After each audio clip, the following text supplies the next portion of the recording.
BMW E46 turbo build. In today's video, or rather tonight, it's getting dark out, we're going to discuss the custom downpipe in the exhaust. Okay, so here we are underneath the car. As you can see, the exhaust is done. So the downpipe is 3-inch the whole way back.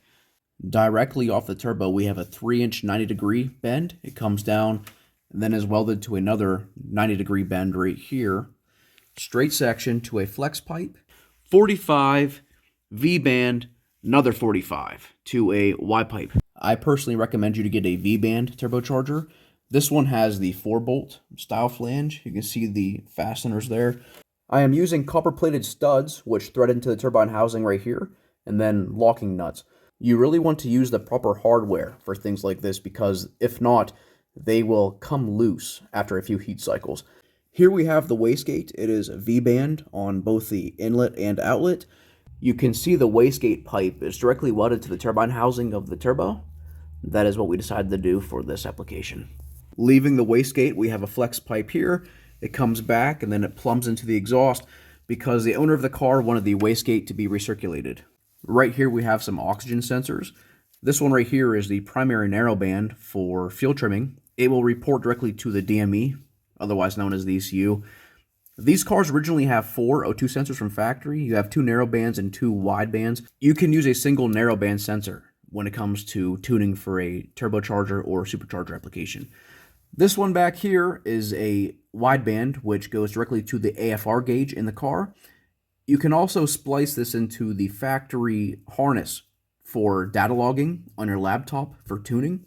I will be explaining this further in a different video when it comes to installation of the AFR and boost gauge in the cabin of the car. You can see that these sensors here, they are staggered. That is so they are each getting their own reading accurately and they are not interfering with each other.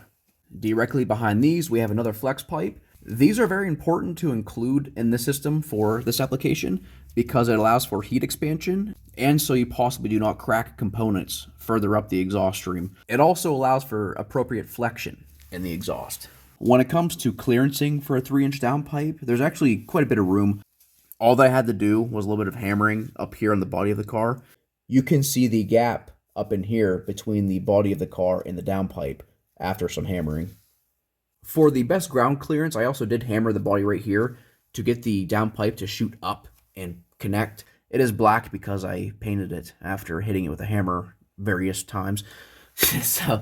And then here's your V-band that we added to the system. After the V-band, it is still 3-inch the whole way to this Y-pipe right here, which then sections right into the stock exhaust system.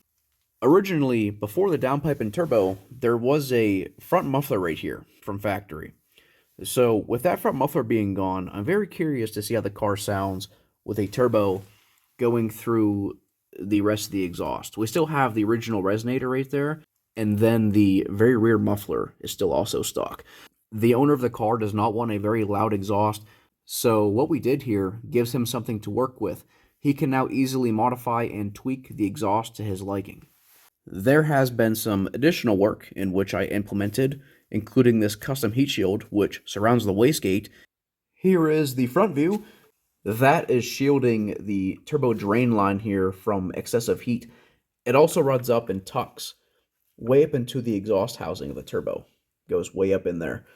Moving on to the bottom of the turbo, you can see this section right here. That is going to protect this boost reference hose from excessive heat. It goes directly to the wastegate right here.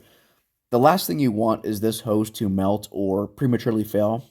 We have a silicone hose, which has been wrapped in a reflective heat sheathing. Then I have this little section right here, protecting it from the exhaust housing of the turbo. Overall, I am pretty happy with how that turned out. There is an important step while you're building your exhaust. You want to make sure it's going to clear this support brace, which ties the body of the car to the subframe right here. There is a lot of room for a big downpipe, but if you do plan to recirculate your wastegate like this, you want to make sure everything is going to fit. That is all for the turbo exhaust system. Now in the next video, we're going to discuss the intercooler mounting, the intercooler piping, as well as the intake system. Until then, I will see you in the next video. Catch you later.